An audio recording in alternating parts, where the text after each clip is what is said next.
welcome to Chilltime with Jose. I'll be your host today, Jose, and this is a CSGO show. We're probably most of know we're going to be going through some reviews of, basically some player news, stuff like that.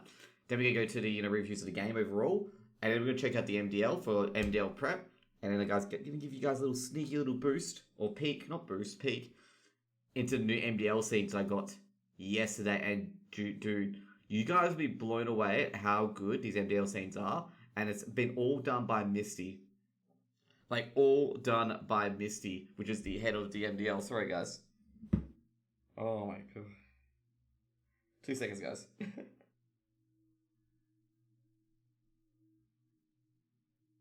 Why can't I hit exclamation marks?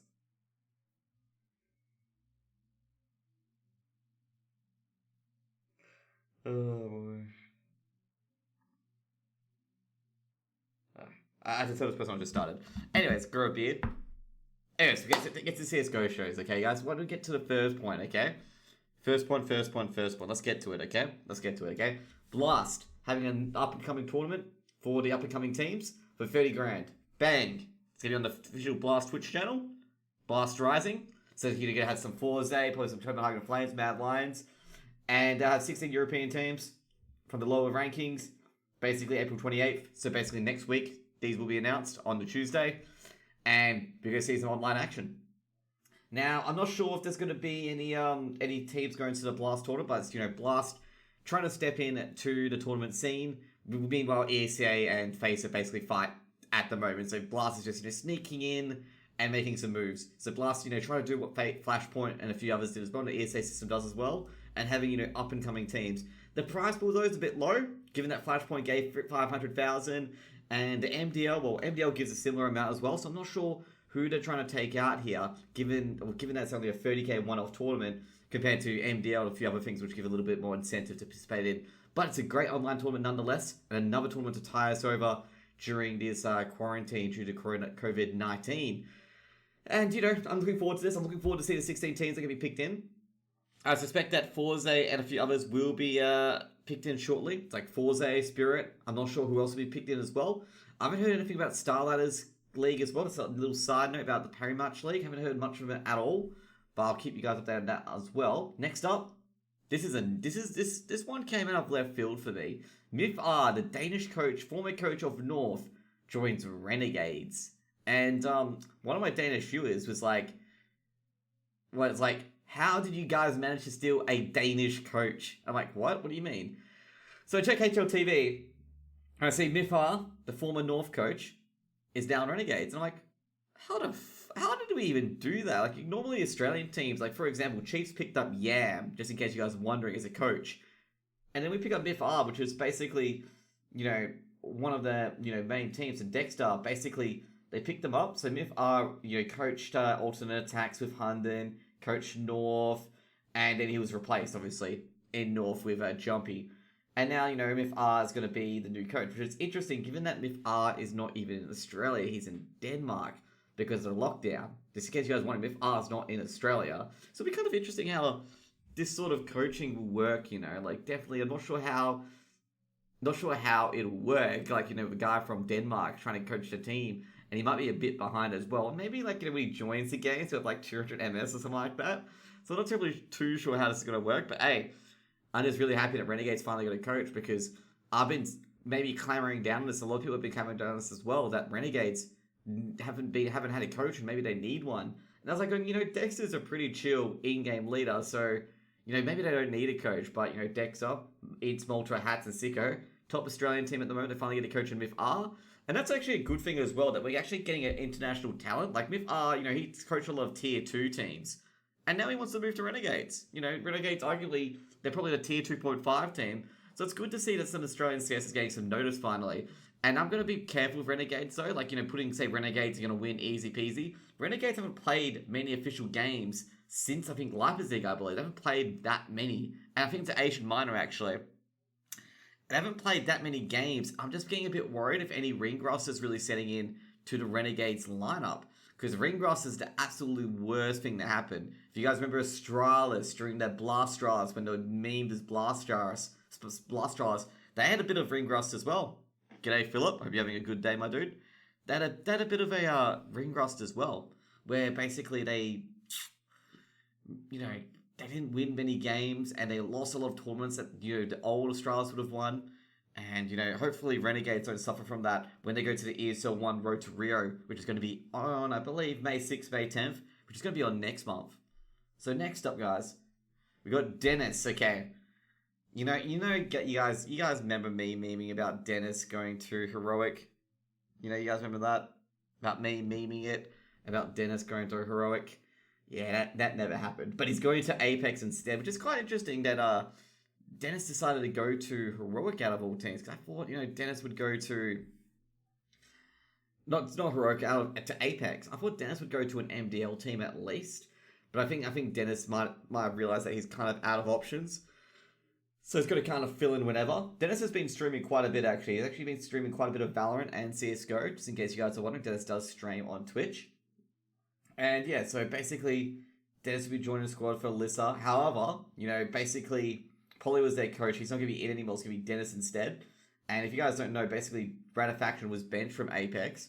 And basically, Dennis, he hasn't been in a team since Game of Legion disbanded on the 29th. And it's been heard from Game of Legion that they've kept Rusty and Hampers. But we don't know what the other three are going to be yet, which is going to be kind of confusing because I'm not sure who the other three are going to be yet. To be honest, I'm not sure which Swedes are going to join the team as a trio. But we'll wait and see. There's a lot of other guys out. They kicked out Freddie B, Draken, and Dennis. Who are they going to bring in, really? Who are they going to bring in? So there we go. So Dennis is announced he's standing in. People aren't sure whether or not he's going to permanently join Apex. If he does, Apex are at advanced at the moment. And I'm not sure even with Dennis if Apex got a surefire way to get into the MDL. Meanwhile, I'll talk about it. Next up, we're going to talk about, the DreamHack Masters spring groups and brackets have been finally announced. They were actually announced earlier today, I believe, or earlier on the 22nd. They were actually on the 22nd, which was 2 days ago. So basically, the DreamHack Master spring groups. So we've got the groups here for EU. A is probably stacked as hell, and I feel sorry for North and Heroic because they probably won't be going through, given the group with Astralis and G2. And it seems like all the Danes all put together, basically Astralis, G2, North, and Heroic. There's 3 Danish teams in Group A. And talk about a group of death, then you got Mouse B with Mouse Sports, Mad Lions, Big, and Complexity. That's actually a pretty close group. Mouse will probably advance. There's going to be a freeway brawl between Mad Lions, Big, and Complexity. Then you got Group C, FaZe, Fnatic, Godsent, and Spirit. And that'll be a brawl overall. Given that Fnatic, did lose to Ents 2-0 in the Road to Rio, which was a big, big upset. That leaves this division wide open. You're not sure who's going to go through out of those 4 teams. Spirit, Godsend, they're pretty decent teams. Same with FaZe as well. But FaZe, more of a team of individuals more than an actual team. From what I've seen, got the stars like Coldzera, Nico, and a few others as well. And you got Fnatic, they got Broline, Crims, probably the main 2 sets of firepower there with JW and a few others backing up. Ents, they lost to Ents 2-0. It was really, really bad. Fnatic lost to Ents 2-0. It was terrible. Terrible. Ents weren't even playing with Jumpy either. They're playing with their old lineup, essentially, which is very, very surprising. And you got Group D, which is, oh god, Ents aren't going to make it out of that division. Na'Vi, Vitality, and Nip. And yeah, I'm going to say Ents won't make it out of the division. Even though they beat Fnatic, I don't see them being Vitality, Na'Vi, or Nip. I don't see it happen. I don't see it happening. Then we go to the NA bracket. So basically, if you guys don't know, it's going to be different leagues. So we go to the NA bracket. We've got Liquid, MRBR, Furia, and Bad News Bears. I reckon it's going to be a brawl between the Brazilian teams, MRBR and Furia, for that second spot. I don't think Bad News Bears is going to trouble that much. And I think Liquid are going to sail through pretty easy, get a quick 2-0, and get into the final day. Then we got Group B, Evil Geniuses, 100 Thieves, Gen G, and Cloud9. This is going to be actually a big brawl for that second spot, given the 100 Thieves have not been playing well. They've lost all their BO3s previously, and they've been playing pretty awfully, to be honest. And Gen G beat them 2-0. It was a smooth 2-0 too. And they're in a bit of trouble, 100 Thieves. They're in a lot of trouble. They've got to get something working and fast. JKS was absolutely firing off, and it's not there anymore. They're being exposed at multiple different angles, and they might have to maybe boot camp it up, see what they can do. Actually, they already are boot camped up. If you actually paid attention to the 100 Thieves Twitter, they are grouped up already in house number 5, according to Nadeshot. And that's what the manager of 100 Thieves said, it's got 5 Australians in house number 5. They're easily the better one. And I've got to say, with this group, I reckon Evil Geniuses will be number 1. Then it'll be probably a brawl between Cloud9, Gen G, and 100 Thieves. And it'll be an interesting matchup between Gen G and 100 Cloud9, especially the grudge match, given that Automatic used to play for Cloud9, but he's not anymore. Used to be Timothy Tar, used to be the... actually, it's not Timothy Tar, actually, because that's Stewie 2K. But the Automatic, he's going to be, trying to get one over his old team in Cloud9. Now get to the Asia here. It's Tyloo versus Beyond, Vici versus Lucid Dreams. I expect Tyloo and Vici to potentially just breeze through to the grand final. And then you got Oceania, which is going to be Order v Avant and Renegades v Cheats. I expect Renegades to get into the grand finals pretty easily. And then it's going to be the difference between Order and Avant. Like, I expect what will happen is that either Avant or Order will win. They get knocked down to the Chiefs. They'll win that matchup, and they'll probably verse Order Avant in the second round. Grow that beard, you Daywalkers. Dude, I heard the term Daywalkers being used. I'm not sure what that means, but someone used it before as well. I think it was you, actually, Ross. I think it was you, actually. Anyways, next up, we got Ence's new signing. Ence signed Jumpy. Basically, if you guys don't know, Jumpy is currently VAC banned. That's why he's not playing in the major. And he's currently suing Valve, just in case you guys don't know about it, to be able to play in the major, because he was VAC banned when he was 14 with an account he did not own, which is hilarious. Like, an account he did not have, like he used previously, but he got VAC banned, and he wasn't using it at the time. And that's why it's gone all to the courts to say that Jumpy, it was not responsible. So basically, he used to be an SJ, he used to be an absolute star in SJ, he used to be the best player, and it's just gone around from team to team, and now he's joined Ence as their 6th player. And I'm going to say this once again, I don't think Ence need more firepower. Like, the Ence's big position that they lack a lot is the in-game leadership of Alu. That's the biggest issue, okay? They had a good one, Alexi B. They flogged him off. Ence went fucking crumbling down because they picked up Sunny. And I feel bad for Sunny, because Sunny just literally got a poison chalice. They didn't need more firepower. They had the firepower there. But now they're getting rid of some firepower. I think they're getting rid of X7 for Jumpy. And that's probably a good swap. Good swap. But the problem's still there that they don't have to get good in-game leadership. And they take Sunny as the in-game leader, getting rid of Alu. And we'll see how Sunny goes as the in-game leadership. Ence is the greatest rags and riches stories in e-games. Yeah, and then they blew it. They blew it. They literally blew it. They literally blew it. They literally blew it. And, it's the Adam Sandler, you blew it, because that's what they did. They blew it. And, now they're probably languishing, like, down in the lower echelons. They're very, very lucky that ESL Pro League had no relegation and that they're a partner team as well, because they were coming back down to the MDL very quickly if they weren't a partner team. They were coming quickly back to the MDL, because there's teams in the MDL, for example Spirit, who beat them, that can beat them. They can send them back down. But Ence, fortunately, very fortunately, and they got some form in as well by being Fnatic, so that's some confidence in them as well. And, Sunny taking in-game leadership, it might change a bit, and hopefully Sunny has a better shot at in-game leadership than Arlo, because that was the problem, it seemed, was the in-game leadership just, their strats. Like, they didn't have strats. Ence were trying to raw firepower over the other teams. You just can't do that. Especially with the players you have in Ence. You could probably do that with a FaZe, given the players they have. And it still doesn't even work for FaZe, That kind of tactic, with Nico and Cold Zero, still doesn't even work. You gotta have some strats in there. And that's why getting rid of Alex V was probably pretty bad. But anyways, Ence, happy with their signing. Jumpy is definitely a great player. Let's see how Sunny goes with IGL. And then let's see how Ence will end up. If Ence ends up better, I'll be happy for them. And, at the moment, actually, they're even their second best finished team, with Havu taking 21st spot and Ence being 24th. So they needed to change something up desperately, because Havu, what a story that's been about them. They got literally, I don't know. I just feel really bad for Havu and how they got treated in the ESL Pro League, where they got told no relegations. Oh, by the way, you're back in MDL. It's just like, oh boy, that's not going to end well. Anyways, next up is Heroic. So Heroic, if you guys don't know, Heroic has been through a lot of turmoil when they tried to sign their roster to Fun Plus Phoenix. That fell through when Astralis picked up Estag.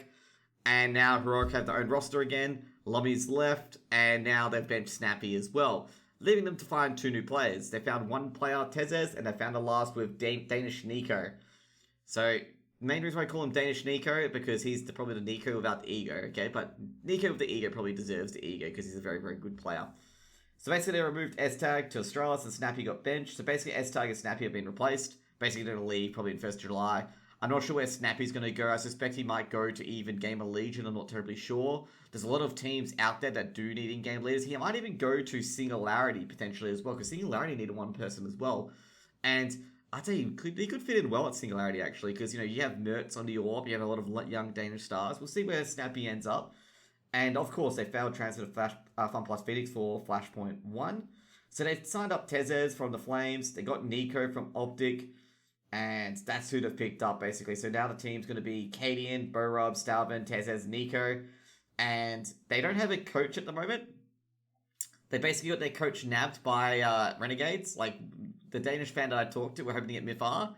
And Renegades snatched up Mifar. So I'm not sure who's going to coach Heroic. One of the people I know, like a lot of the Danish fans are hoping Hunden comes and coaches Heroic, which I'm not sure how that's going to go if he does coach Heroic Hunden. It'd be actually a really, really big thing for the Danish supporters, given that Hunden's built so many squads. With alternate attacks, Mad Lions, Tricks, you can just go through the teams that Hunden's been with. And Hunden's going to be, probably the most unluckiest CSGO player next to Spellin in, having talent taken from under him, having teams fall apart at the last moment. Hunden and Spellin probably shame a similar fate in how much they're getting screwed over. If you guys don't know about Spellin was involved with the Epsilon. They didn't pay their players. Then with Phoenix, Spellin, the team fell apart. And Spellin left, obviously, because they made an old English team. And Spellin's just been around the shop. He just can't catch a break, the poor guy. Anyway, so enough about that. And, that's been the case with a lot of these teams. Heroic, one of them as well, starting to get the unlucky side as well with Lummy leaving. So they got Nico. So they got a 5-man team ready for the DreamHack qualifiers. And also, they're not in the road to Rio because they lost to Miners. They got knocked out by the Flames. Another fellow Danish team. And now next up, we're going to go to the tournaments. So basically, there was one game, which was Flashpoint. And Mad Lions beat MRBR to win Flashpoint. And dude, the third map was a corker. It was a really, really tight series between these two teams. And the third map was a corker. If you guys didn't know, MRBR were up 13-3 at one stage in their third map. And they lost 16-13 to Mad Lions, which was absolutely incredible. Everyone was thinking, oh god, Mad Lions, here we go again. After winning Barrage in an amazing fashion, yep, you've lost Train 13-3. And they come back and win 16-13 to win the entire tournament. And that's $500,000 to Mad Lions and whatever Flashpoint generated in revenue. And, what a tournament, I've got to say. I've got to agree with Foreign with a tweet about some of the players really giving up 500k tournaments to play another game that hasn't got an esports scene. He's a bit confused about as well. Maybe Valorant has more of an esports scene than Counter-Strike potentially.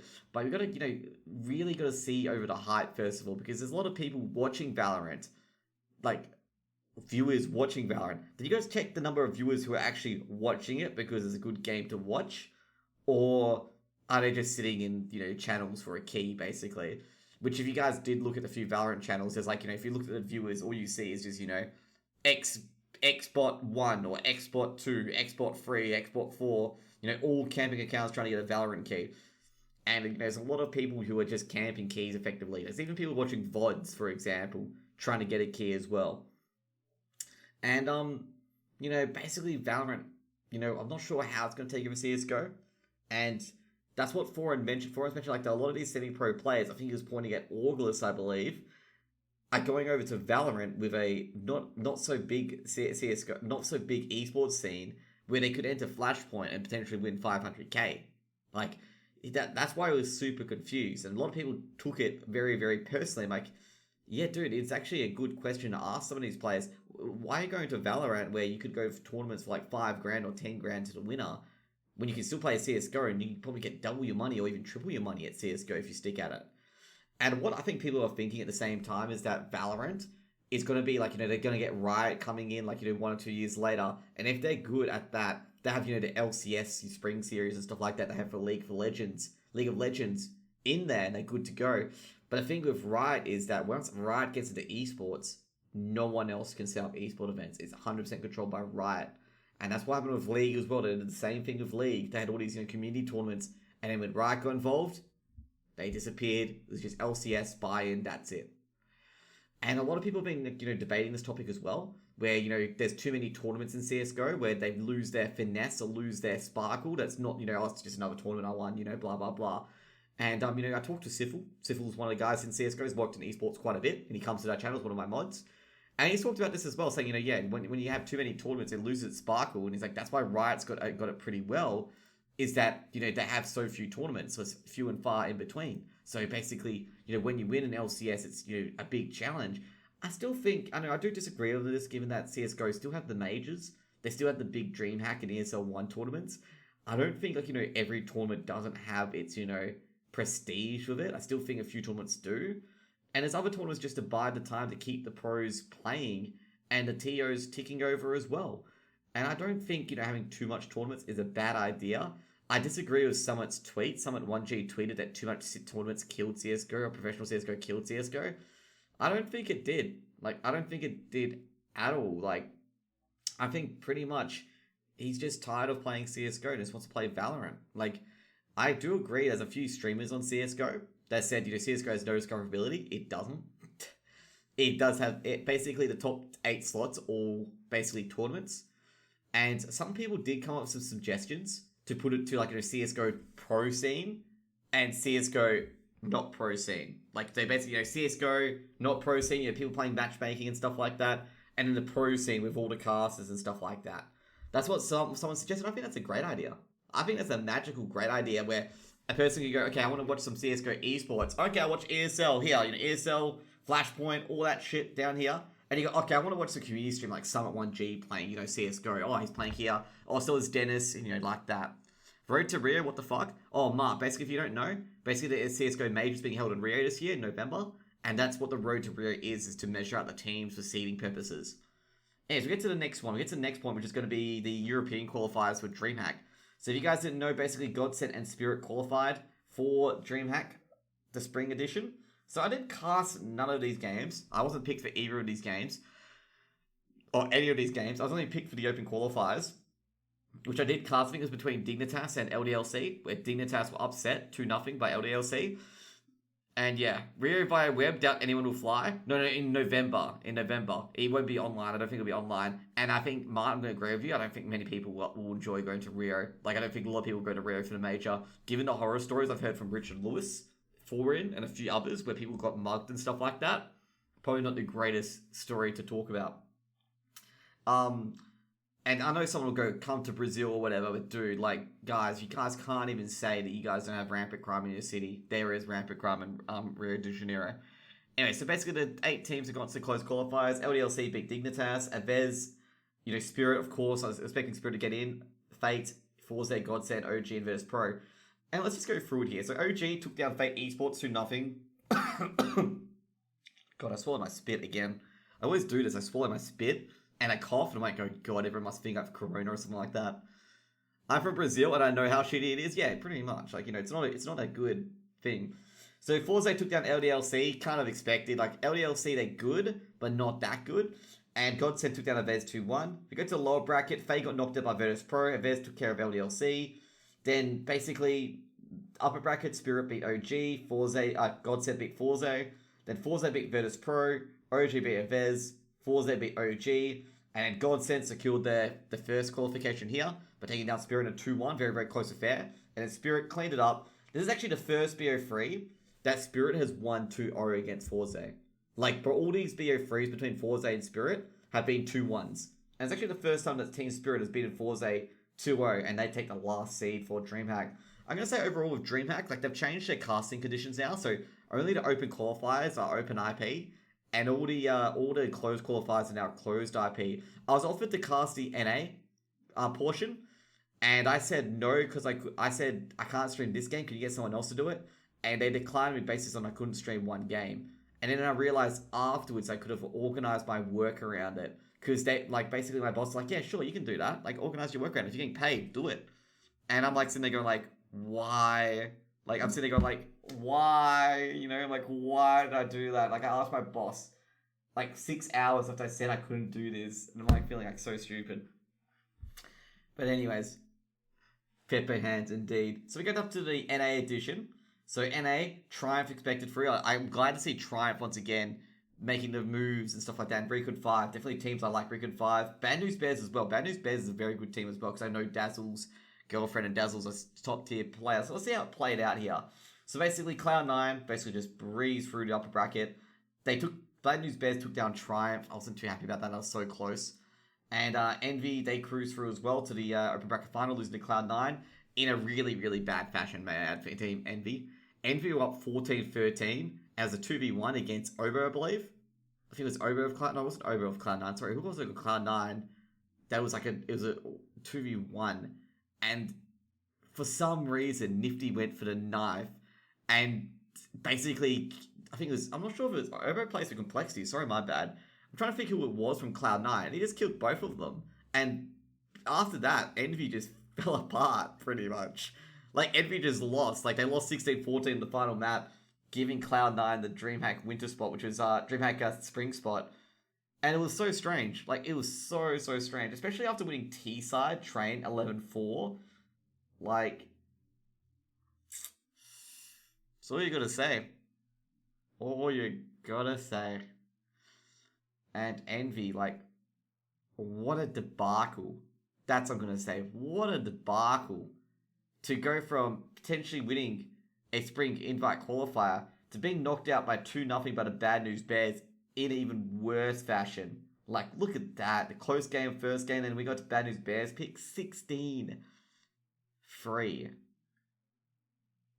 And that was a really, really bad showing from Bad News Bears. So Triumph, down in the lower bracket, the other teams, they made it pretty far. Triumph, probably very disappointing. Very, very disappointing that they got this far. I reckon Triumph could have got to the lower bracket finals. But I'm going to say, like, the story from this tournament is Envy and how far they've fallen. They've got great players. Mihu played the greatest tournament ever. Mihu is so consistent. It's just everyone else in that team really let Mihu down. Really, really let Mihu down. And they need to, practice a lot more together as a team, given that Mihu was so consistent individually the entire time. Because you can't have results like this. I know Envy was still a thing. Yeah, Envy, I think Envy, I don't know why they're grouping around Nifty, to be honest. I have no idea why. Nifty's not a special player. I'm going to be early about this. He's not really a special player. And he just seems to be, given, Fugglies and a few other things have gone around, Andrew being kicked from the team and probably some business from the behind the scenes. He might be the locker room cancer, potentially. Might be the locker room cancer. But on the alternative path, he did say he did really care about his team. He was really, really upset for the boys and stuff like that. And he did defend his teammate Ryan from what happened with people demanding Ryan to be benched. Because Ryan had a poor KDR. Which I'm going to say, no. Ryan's clearly the fucking support player. You don't bench your support players for negative KDR. When all they meant to do is put good flashes, put good molotovs, and put good smokes. So you have a good post-plant position or a good defensive position. And a lot of players were literally trying to get Ryan kicked off the team. I don't think it's Ryan's problem. Ryan runs a solid support player, and I don't think he's the problem in this team. With Envy, I think it's a problem with the individual practice with a lot of the players, because Angels are very, very prevalent in their loss on Overpass, where basically Bad News Bears were winning practically most of the Angels, and that might be individual player performance where they just have to practice out in a DM or Scream or something like that. And, Nifty, got to realize that, some of those calls when you're trying to be cocky with a knife, just get the thing done. Don't be fancy. Simple got punished with it as well, where he tried to be fancy and Liquid ended up winning.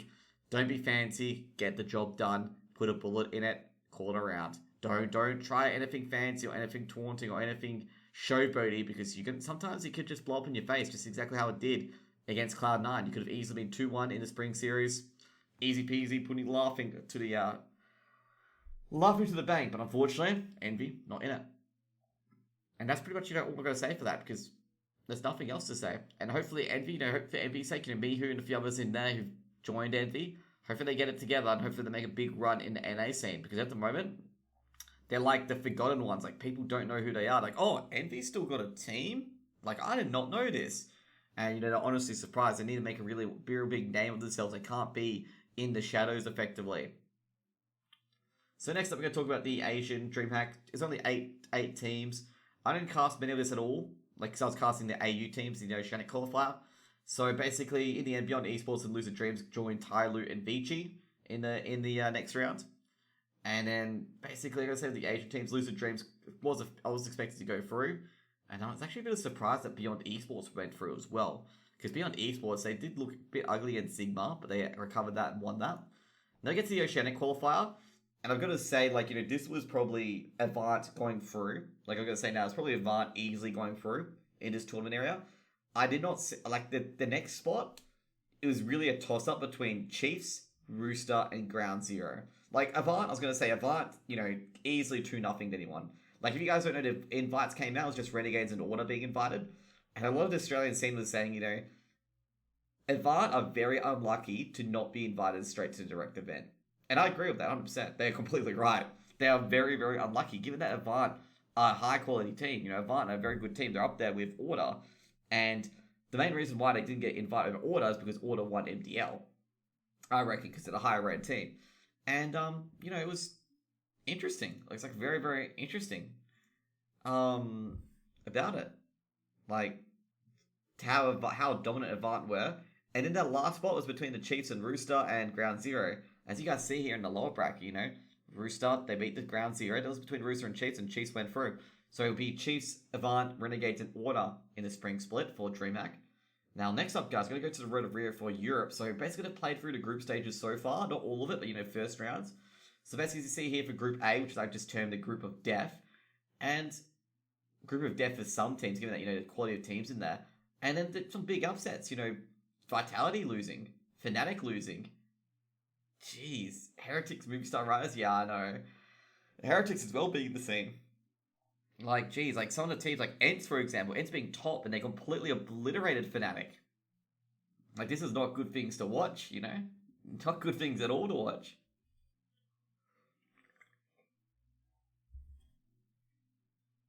And of course, Astralis winning their games as well, but in a 2-1 fashion. Ents won 2-0. Nip and Heretics won as well.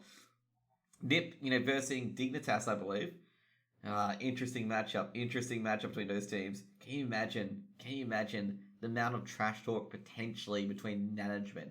It wouldn't be between the players, it would be between management with Biff Laren and Heecham.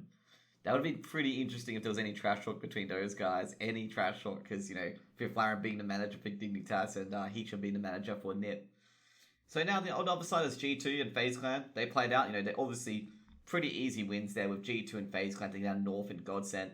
Next up, we're going to be having, I think it's Contact v Flames or something like that, and Mousesports v Riders. I believe that's the next set of games.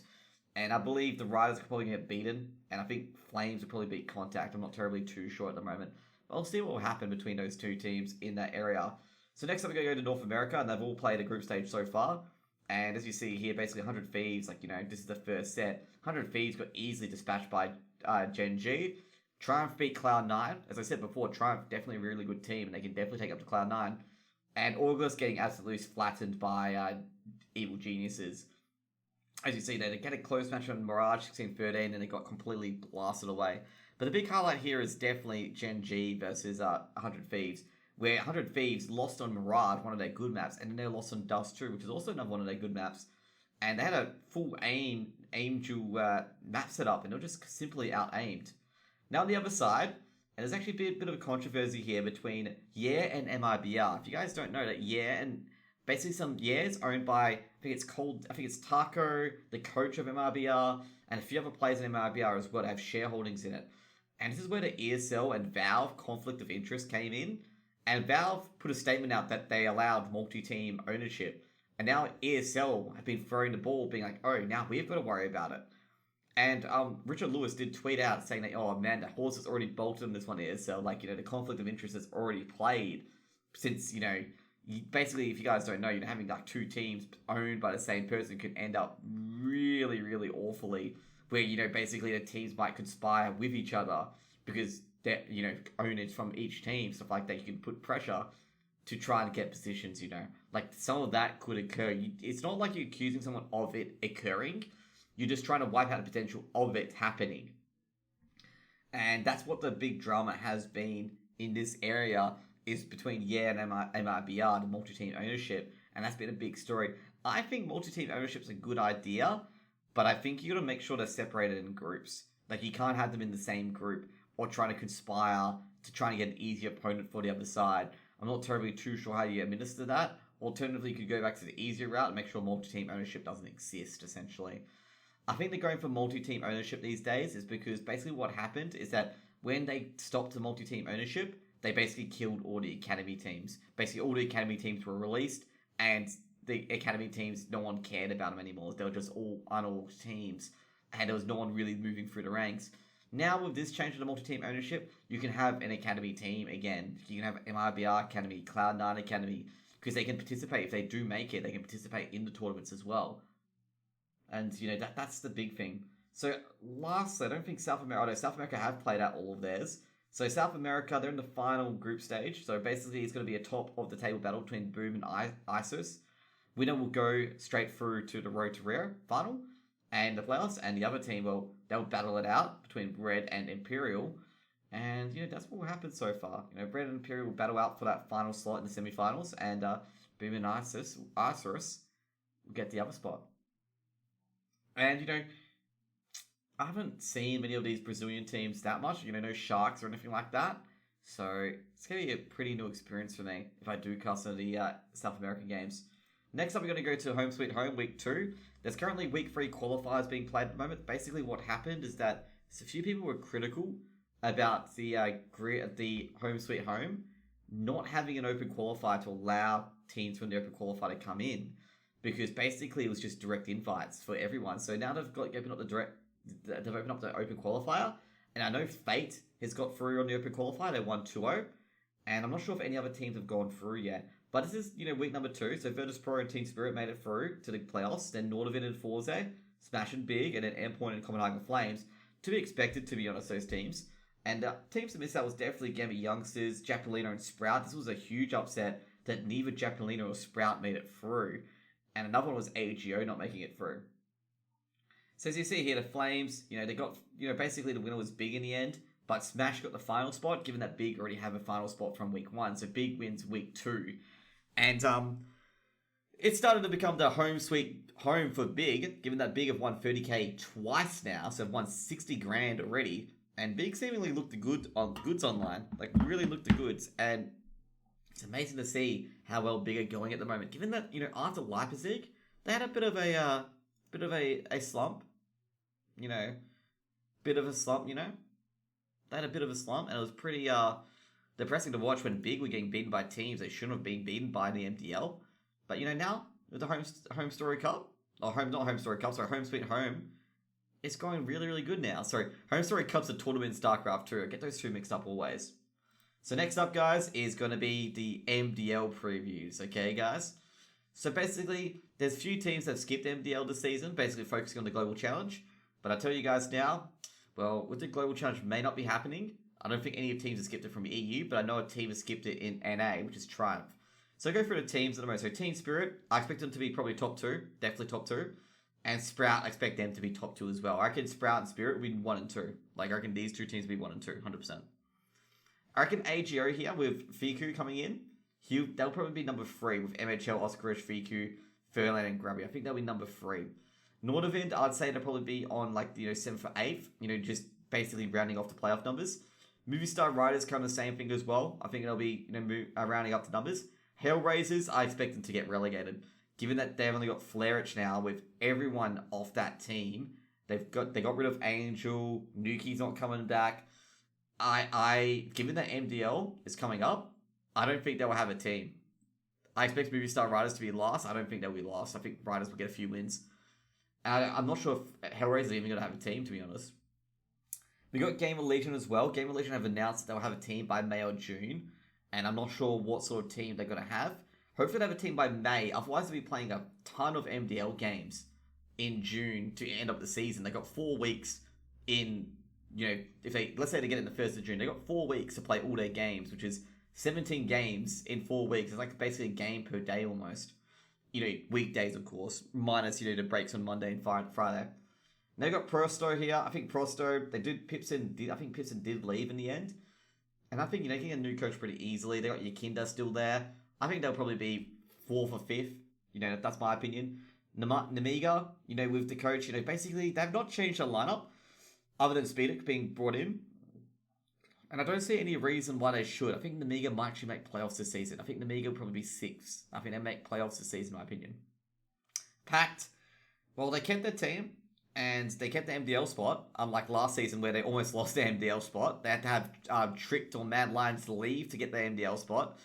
And, well, they got it back. And I've got to say, they've taken it with both hands. I reckon Pact will go through the next season. They won't make playoffs, though. Singularity, we're still waiting for the final player for Singularity. Like, I think it's going to be... I think there's going to... Definitely one player that pitcher is going to come into Singularity. And... Oh, I forgot his name. Snappy. I reckon Snappy will come in Singularity and take the RGL duties off one of these players in Singularity, give some more experience to the team. And I think Singularity with Snappy at their helm, I reckon they'll be 5th. Like, 4th or 5th fighting for that area.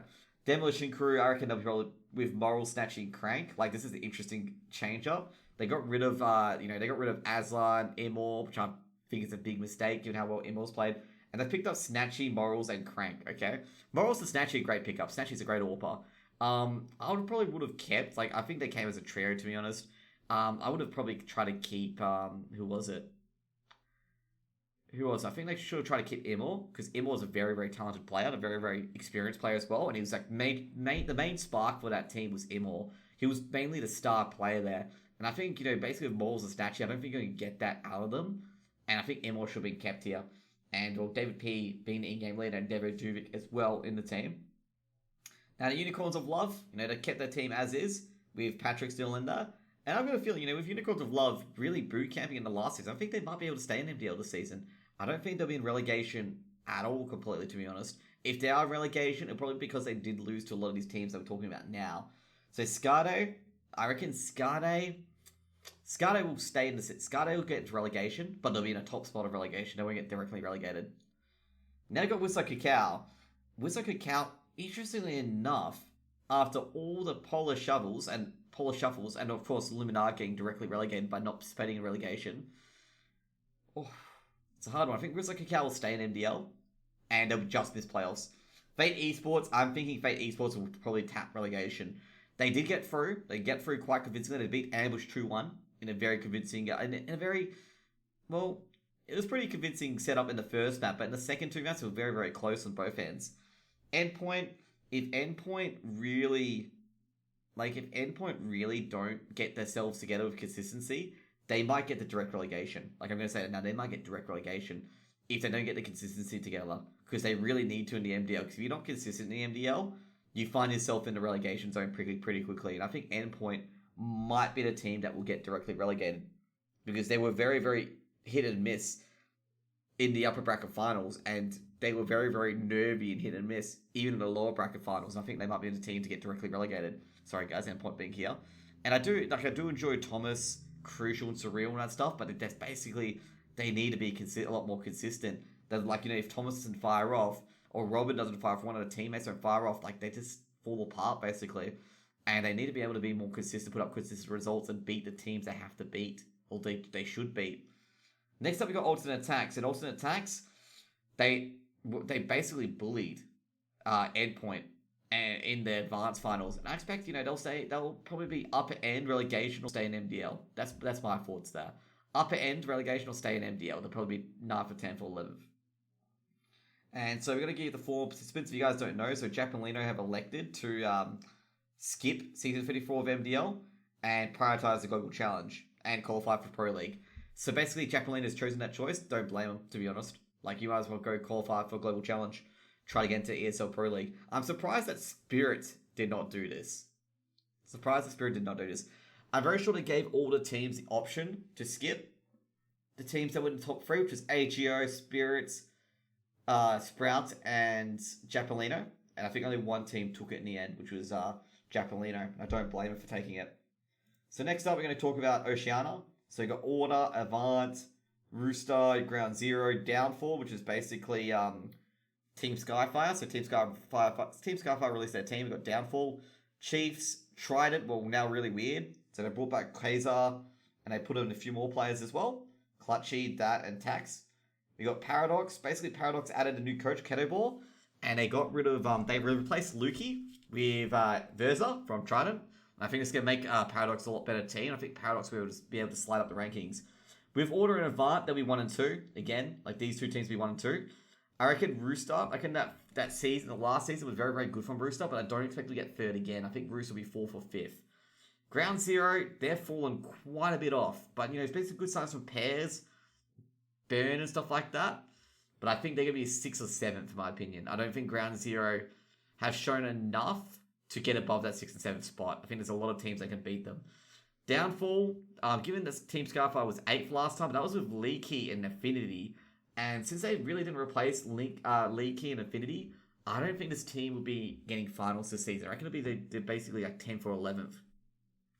Chiefs easily top 4. Actually not top 4, be between 4, 5th, 6th. They'll be around there. Same with Rooster. Like basically Rooster, Ground Zero, and Chiefs will really be, and Paradox will be competing with each other effectively. G'day Zaman. So iSleep. This is one to look out for. I think iSleep are definitely a team to look out for as I scroll down. Like, I would watch out for them, given that Leaky's in the roster now. So, I like Dirty American. Dirty American being a bit of firepower, a bit of flair in the iSleep lineup. And, they Ferg left. And they've still got Moe, they've still got Noisia, they've still got Tot, they've still got the guys there. Is there still a giveaway? Yes, there is, until about 11 p.m. tonight. It's a clean giveaway. Click the link. Click the link quickly and, it's still there. So basically you got, Dirty, Leaky, and they're like a lot of firepower for a team. And I'm going to say you can't sleep on iSleep. And I think they might change their name to I Woke when they start making plays. I reckon this team's a sneaky playoff pick. And I reckon they might make it far on the back of Leaky. And they might even get an Org as well on the back of Leaky and Dirty American. Because Leaky and Dirty American are very good players in the firepower that iSleep really needed. Because iSleep, towards the end, really won a lot of games on the back of, Dirty American. And with Leaky there being an extra firepower instead of Ferg, who was pretty much on his way out, it seemed. It's a really good pickup. Maybe Ferg can coach iSleep. I'm not terribly too sure if he wants to do that unless he gets paid. So you got the 419. The 419, it's going to be a tough one here. I reckon the 419 will get relegated, generally because of the fact they don't have their core built around yet. They lost all their team other than Doom. So basically all their team went elsewhere. I think Wolfie went to Mako. And thank you for the follow. And I just don't... Oh, Stamstill, thank you for the follow. I just don't think the 419 are going to get anywhere this season, to be honest. And I'll be very, very fortunate to 419 and get directly relegated to Open. Now we go for X-Airborne. So they recently lost their Org. Airborne de-orged them. And Smooth Criminal, Swede, JD, PZ, Brace, I reckon these guys will make playoffs. These guys have been making some runs in the ESL, AU, NZ division. And they've been playing some incredibly great CS. Definitely the main player in there is definitely Smooth Criminal. And Brace has been a very good addition as well to that team, providing some supplementary firepower and experience to Smooth Criminal, stuff like that. And I think they're mentoring each other because Brace is an exceptionally good player. And they must be mentoring Smooth Criminal a lot and PZ a lot as well, because PZ had a few shaky moments on the AWP, and he's been a lot better since Brace has joined the team. And same with Smooth Criminal as well. Now, Fury, as I said before, Zorbot left the team and Catalyst joined the team. This team did not deserve to be in relegation, okay? Like I said it before, when they were in relegation, this team did not deserve to be in relegation. And of course, they proved it when they won every single BO3 that was thrown at them, basically. Even the one when they won the first BO3, and they're like, oh, by the way, you have to play another BO3, they won that 2-0 as well. And, Dell, Zilla, K-Star, Adamar, Catalyst, all great players, and they've also added a coach and SIM card as well. Now, Advanced Gaming, that's Rolfco's team. So basically, they did lose, I think they lost BT and another player as well. And, Rolfco, Motion, and Falcon. I'm not sure who's going to be playing in those teams. I haven't heard any rumblings on who's going to be the last two. Hopefully BT comes back and plays in the team. I'm not sure who's going to be playing Advanced Gaming. Hopefully we get the team list straight away. Hopefully I can talk to Rolfco about it or James about it and see what's going to happen here. So we got Inset once again, Rackham being a subscriber of mine, and JTR, Vanilla, Koro, and Michaelis. Thank you for the follow, Baruzjan. And, I've got to say, with Michaelis, Koro, Rackham, JTR, and Vanilla, I've got to say, watch out for JTR. JTR is the most scariest player I've ever seen on Dust 2. That guy is literally a god on Dust 2, and he just doesn't lose Angels. He just literally shits down everyone's neck and absolutely just blows everyone out of the water. And it's just absurdly unfair when you use first JTR. I think we were watching him in relegation, where JTR just literally one round, JTR just one-tapped 4 players and opened up A side. Like, not even kidding. I think, Johnny, you were here when he did this, and I was just I was just sitting there mute being like, holy crap, he's just opened A side all by himself. Like, I think he one taps one guy at car, then one tapped the ramp player, and then one tapped the short player before he got to the side. It's just like, well, JTR's opened the site all by himself. Like, it was incredible. So next up we get to Mako. So basically Mako, Zertz, Wolfie, Krim, Jim, and IOK CJ. There's been a bit of controversy around Mako with LPL, which is another league. But, Mako, I've got to say, they got out of relegation. They did play very well to get out of relegation. I think they're going to be back down to relegation. Same with Incept as well. And same with Vance as well. If they're playing a meme team instead of a serious team trying to stay in MDL, I think they're going to be back down in relegation quite quickly, quite quickly. And a lot of these teams here on this row really need to prove that they're trying to get into, higher echelons at MDL. Otherwise, they're going to be out just as fast as they can come in effectively. So next up we got Forbidden Gaming. So if you guys don't know who Forbidden Gaming was, they're Rosu. And I cast them quite a bit. And we got Zuko, Watts, Rain, Combo, and Charizard. So Charizard replaces KFC. So KFC, the combo, they go on no KFC combo. No KFC combo. New best friend is now Charizard combo, okay? And that's unfortunate to see that KFC did leave, which was pretty sad. So basically they added Charizard to complete the roster, and basically KFC left out at the end of relegation. He was leaving. I thought he was joking about that, but he said he's retiring from CSGO, I think. I'm not too sure about KFC, but I'll double check. Next up we get Avert. Avert's a new CSGO scene who have a similar logo to the 419, as you guys see here. The 419's logos versus Overt. And there was a meme about them doing this, You know the meme of the guy on the whiteboard, the angry director, be like, give me ideas. Do this, do that. It's got the last guy going copy the PC 419 logo. And that's what they went with. So that was the joke. So they got Zell in there. Zell's a really outspoken figure who really speaks his mind on Twitter. He actually spoke on Twitter last relegation, saying that teams were conspiring to make sure that they didn't make it through to the MDL. Well, inadvertently, these guys made it through the MDL. They lost to Rosu, but they got through, I believe, because they signed Team Fero's roster, who had the spot into MDL directly. And also since Rock Candy died, ESL Open took their last spot as well with TA, Dreams, Lure, and Rewind. And I think I casted these guys as well as they beat Mark and Larry. And that's the AU MDL in a nutshell. I reckon a lot of these teams here, there's a lot of teams that are probably going to die in the MDL. And there's going to be a lot of teams that will just get basically relegated as quickly as they come back in. And I think the really teams that you can probably take a serious chance with, they will win it, will be Order, Avant. Then you got, Order, Avant being the top tier. Then you got Rooster, Ground Zero, and Chiefs in the next tier. Then you got Paradox, Airborne, I Sleep, and Downfall Gaming in the next tier. Then you got Really Weird, even though Trident did play really well. They lost Versa though. Then you got Really Weird, the 419, Fury, and next tier. Then you got all these other teams in the other tiers after that. And that's how I feel with the AUCS at the moment. Who's going to win the AUCS region? I reckon it's going to be Avant. I reckon Avant will take the biggies of Order this time. In the EU scene, I reckon Spirit will win it. I reckon Spirit will be the winners. They'll take down Sprout in the grand final. Sorry, I forgot to mention EU as well. Next up, we're going to go to, the American division here. So basically, guys, we're going to go through the teams that didn't want to come in. So Triumph basically are going to go to the Global Challenge, as you guys see here. They're going to go to the Global Challenge. And Small Identity, basically, I believe, they were called a dead team. They didn't fill in, they didn't pay fees. So Alcoholics Anonymous from the relegation replaced them, which were the highest ranking teams.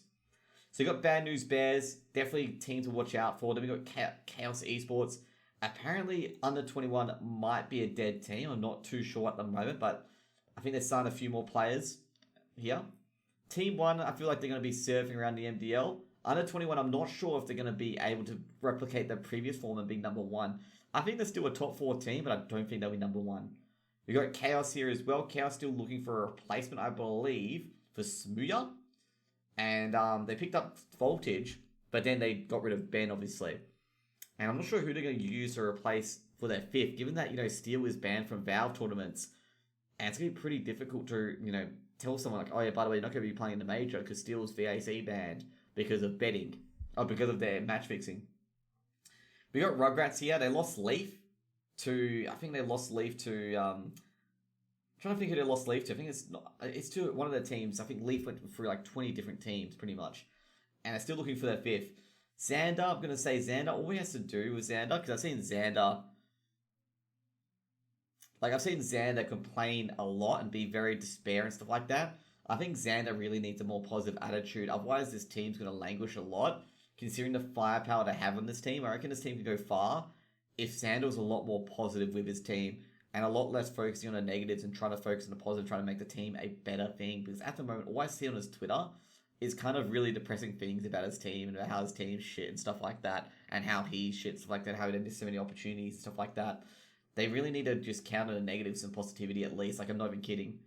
So Mythic, the stream team, I don't expect them to be, they got into playoffs, I don't know, they got into relegation last time, I think, or was it playoffs? No, they got into playoffs last time. I reckon Mythic will get to playoffs again. Yeah. They don't have Davey this time. So what happened with Davey is that Davey was meant to play, but then now Davey's stuck in Europe with his girlfriend. And that's what happened. That's why Davey didn't play with Mythic. So they got Com instead, and Davey was kicked off the team effectively.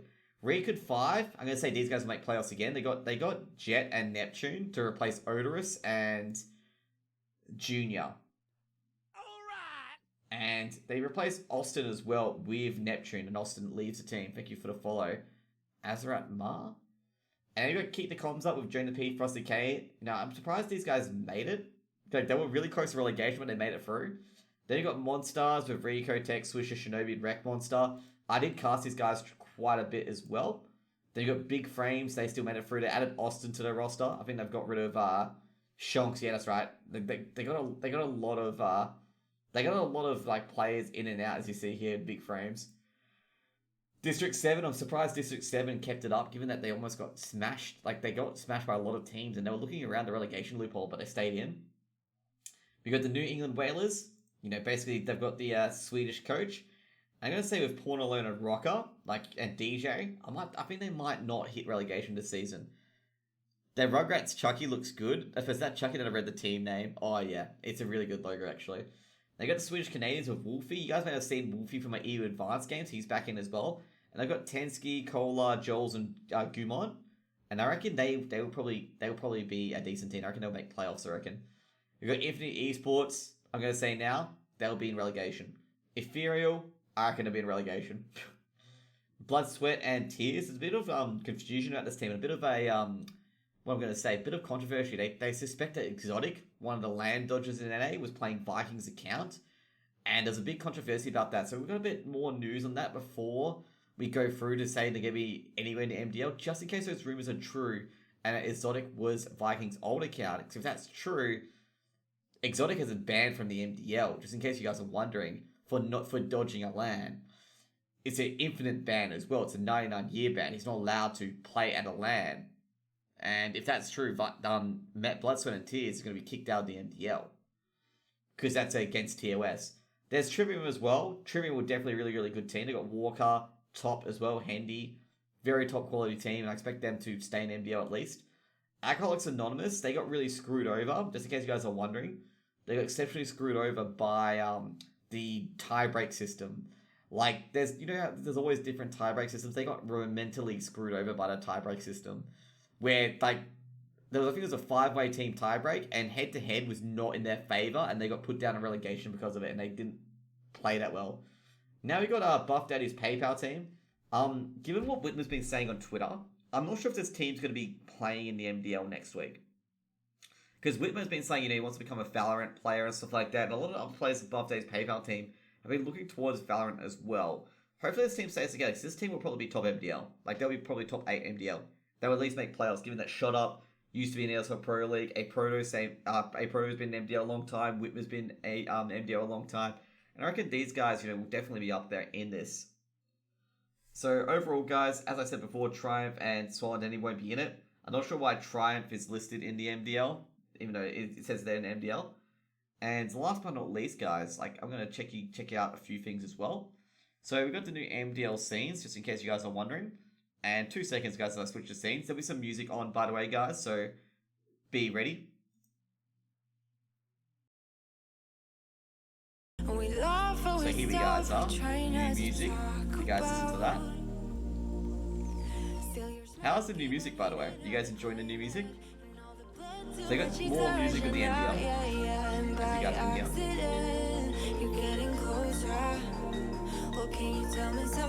So these are the new scenes for the MDL. So basically, new scenes here. So go through some of the new scenes that we've got. So this is the new one, as you guys see here. You guys can see, the song playing, Wild Shot. And basically, when you disappear the music, like I'll show you here, when I disappear the music, also the thing disappears as well. So, you get the music playing, and I tell you what soundtrack it is. Now, next up is, the matchups have also changed as well. Look at this new background. So, I've got the old lineups there, Sanji, stuff like that from, I think it was a Vanguard v Harvey, I think it's the first thing I casted. But, look at the background, stuff like that, a motion background. And also, your teams don't need the inversion that much anymore. I think only if it's pure black. And then we got, the new webcam. Hello, guys. So new background, not the old background previously. So we got a new background for this as well. In the game, it's still the same. Basically, basically in game, it's still the exact same. We also got the new ladder as well. So you got a ladder here. You can actually put it to the old thing, picture on picture. But I don't have, my webcam set up yet for this. But you can put it all to the old picture by picture. So you can get rid of that. And you're going to have this where, my webcam will be here. Be like, oh, this team's X, this team's Y. And that's what you can do, basically. And, that's the overlays that you have. And it's pretty damn awesome. Another one, this is probably a more cooler setup for the MDL, is scheduling system. So you see here, what you can do, you can go between, the ticker and then the scheduling system like this. Be like, okay, guys, MDL's here, blah, blah, blah. It's, 7:49 here. And you can go to the schedule of when the teams are going to play. So you can even put, times to go be all in AWSD and stuff like that. And I gotta say, congratulations to Misty. Misty did all of this. Like, he basically updated all these systems. He even got a replay system as well. So when we do set up the replay system, is that, we can play a replay of the rounds. And we got a, thing right there for it. And I gotta say, Misty's really outdone himself here. So basically, you got, you got the 2-game schedule. You can even shift it up. You can go close it, be the 3-game schedule. You can even put it to 4-game schedule as well. And, basically, it's amazing. You can also edit the week number up here. So it's, week number 2, damn, here we go, Shiga Sham Sham, week number 2. You can even change the day number, if it's like, first day is generally a Tuesday, you can put day 5 in Europe. And you can also, change the region, of course, as well. The regions, you can be like, okay, it's not Europe, it's NA today, or it's Australia today as well. You can just switch it up, it's very, very simple, very, very user-friendly as well. And I definitely enjoy this new setup for the MDL. And the MDL will begin this Monday or Tuesday, depending on the first game, basically. And I 100% enjoy the new setup that MDL done. And Vinci has really, really outdone himself. Also, there's a new ad.